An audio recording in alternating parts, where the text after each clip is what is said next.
Et en matière de tourisme, cette année, tous les indicateurs sont décidément au vert. La navigation fluviale connaît une véritable embellie grâce aux plaisanciers. Partout le long des rivières d'Île-de-France, les touristes étrangers, des Danois et des Anglais principalement, ont découvert sous un autre angle la région.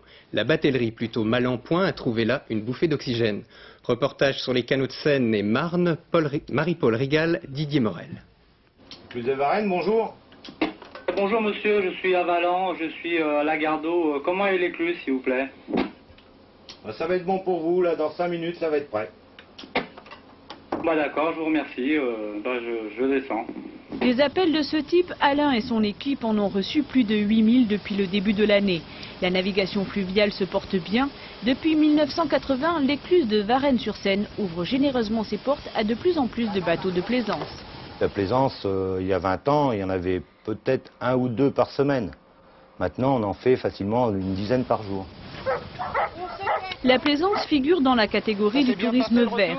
Elle se démocratise en France. Les autorités territoriales font de plus en plus d'investissements, histoire de récolter quelques gouttes de cette manne venue des eaux. On s'aperçoit que les communes ont fait des efforts, VNF a fait des efforts. Il y a des endroits pour stationner, pour s'arrêter, pour les petits bateaux.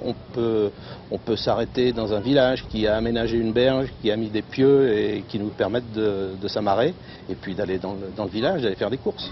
Le réseau d'Île-de-France représente 600 km de voies navigables. La location des bateaux est gérée exclusivement par des sociétés privées. Un frein à cet engouement, le prix. De 2 900 à 10 000 francs la semaine. De quoi décourager, cette formule de vacances n'aura séduit cette année que 30% de la clientèle française.